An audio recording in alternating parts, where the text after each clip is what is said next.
네, 아파트 화단에서 숨진 채 발견됐습니다. 가족들은 타살 가능성을 강하게 주장하고 있습니다. 조형찬 기자입니다. 충남 아산시 신창면 한 아파트 화단에서 39살 노모 여인이 그제 새벽 숨진 채 발견됐습니다. 9층에 있는 노 씨 집 복도 쪽 창문이 열려 있었고 창문에 스웨터 자락이 걸려 있었습니다. 다행히 걸려 있어서 저희도 누군지는 처음엔 몰랐죠. 나중에 형사들이 와서 이야기를 해서 알았죠. 경찰은 노 씨가 몸을 던져 숨진 것으로 보고 있습니다. 노 교수는 연세대학교 재단 이사장 비서로 15년 동안 근무하다 지난 3월 순천향대학교에 채용돼 전임 강사로 재직 중이었습니다. 숨진 노 교수는 평소 가족들에게 학교 생활에서의 어려움을 자주 털어놨던 것으로 알려졌습니다. 유족들은 노 씨가 논문과 연구 실적이 밀려 어려움을 겪은 데다 학교에서 다른 교수들로부터 괴롭힘까지 당했다고 주장하고 있습니다. 논문 평가 같은 데서 올려주고 밀어주고 자기는 딜레이시키고 애들을 시켜가지고 자기 노 교수의 숙소 그런 데를 근처에서 막 떠들기 시켜가지고 1차 부검 결과 골절과 장기 파열 외에 다른 사인이 발견되지 않아 경찰은 일단 처지를 비관한 자살로 보고 있습니다. 경찰은 그러나 유족들이 제기하는 타살 의혹을 해소하기 위해 연세대와 순천향대 관계자들을 불러 조사할 계획이라고 밝혔습니다.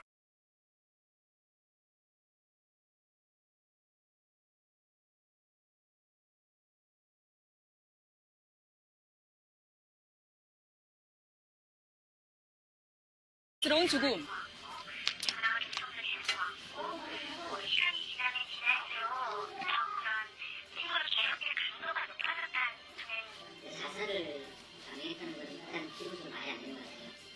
대학 교수의 꿈을 이룬 지 8개월 만에 일어난 의문의 죽음. 과연 그녀에게 무슨 일이 있었을까? 지난달 28일 새벽 충남 아산의 한 아파트 화단에서 30대 여교수가 숨진 채 발견됐습니다. 이 아파트 9층에 살았다는 여교수는 자신의 집 앞 복도 창문에서 떨어진 것으로 확인됐는데요. 저희도 누군지는 몰라죠. 나중에 형사들이 와서 이야기를 해서 알았죠. 발견 당시 여교수의 얼굴은 스웨터로 감싸져 있었다고 합니다.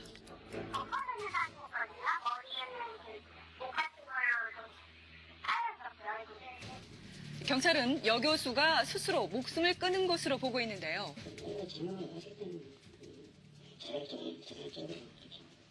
하지만 유가족들은 타살 가능성을 강하게 주장하고 있습니다. 여교수가 뛰어내렸다는 9층 복도 난간, 여성이 올라가기에 다소 높아 보이는데요. 이 베란다의 높이가 123cm 보이시죠? 그리고 성인인 제가 섰을 때도 가슴 정도의 높이입니다. 때문에 여교수가 다칠 때도 없이 이곳에서 뛰어내릴 가능성은 굉장히 낮다는 것이 유가족 측의 주장입니다. 게다가 가깝고 높이가 비교적 낮은 베란다 창문이 아닌 현관문 밖 복도에서 떨어졌다는 게 이해할 수 없다는 건데요. 또 유서를 남기지 않았고 죽기 하루 전엔 평상시와 다름없이 어머니와 전화 통화까지 했다고 합니다. 6시 동생이 성당에 들었다가 집에 들어갈 거고 내일 우리 밤이 끝나고 올라갈 테니까 걱정하지 말라고. 죽음의 의혹이 커져가는 가운데 여교수가 일했던 대학교 안에는 작은 분향소가 마련돼 있었습니다. 이 여교수의 갑작스러운 죽음으로 학생들도 많이 당황해하고 있었는데요. 부임하시고 아직 1년도 안 되셨는데 분리소원이 있어서 애들이 수업도 많이 받고 되게 젊고 예쁘시고 되게 마음에 드는 스님이었는데 올해 3월부터 이 학교에서 전임 강사로 일해왔다는 여교수. 15년 동안 유명 대학의 재단에 근무하면서 일과 공부를 병행해왔다고 합니다. 꾸준히 연구 실적도 올리면서 공부한 결과 교수의 꿈을 이룰 수 있었는데요. 교수가 되는 게 꿈이었고요. 나중에 친구가 본인을 그렇게 연구하고 공부하고 가르치는 이런 교수가 적성이 맞을 것 같다라고 그렇게 얘기하고 이번에 시험 칠 때 너무 많이 좋아했어요. 오랜 준비 끝에 이룬 교수의 꿈이기에 쉽게 자살을 선택하지 않았을 거라는 게 유가족들의 주장인데요. 특히 유가족들의 의혹이 커진 것은 휴대전화에 남겨진 의문의 문자 메시지들 때문입니다. 사망 일주일 전까지 누군가와 계속 주고받았던 언쟁의 기록들. 최근 그녀에게 무슨 일이 있었던 걸까? 어제부터 아침에 출근했는데 방으로 부르시 거기 영재석으로 방에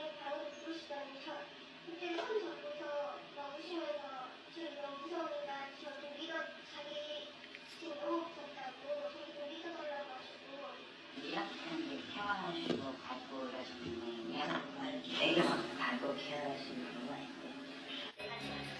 여 교수가 죽기 3일 전 마지막 통화를 했던 한 지인의 이야기를 들어봤는데요.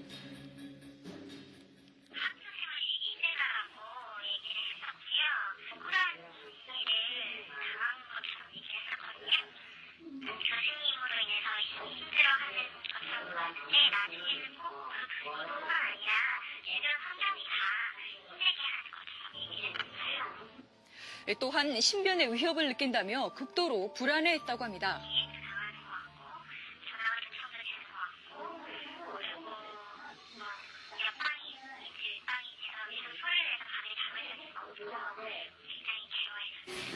심지어 자신의 휴대전화가 도청당하고 있다고 생각한 여 교수는 죽기 3일 전 휴대전화를 정지시키게 이릅니다.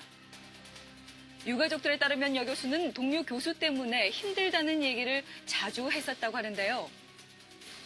그 동료 교수가 바로 의혹의 문자 메시지를 보낸 발신인이기도 했습니다. 부모도 와서 숟가락도 제대로 안 넣고 뭐 이렇게 어디 움직일 때 막내가 제일 먼저 가서 뭐 어떻게 안 하고 뭐 막 그런 막 얘기를 하면서 엄청나게 막 걔들 나쁘네 막 그러면서 공부시키나 봐라 그런 식의 얘기를. 이 여 교수에게 문자 메시지를 보낸 같은 과 동료 교수에게 문자 메시지 내용에 대해 들어봤는데요. 이 여 교수의 갑작스러운 죽음에 자신도 놀랐다는 동료 교수는 1학기 때는 식사도 자주 하고 여 교수와 잘 지내왔었다고 합니다.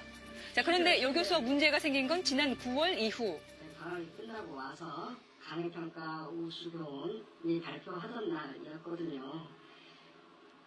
근데 다른 과들은 전부 전임 강사들이 강의평가 우수상을 받았던 것에 반하여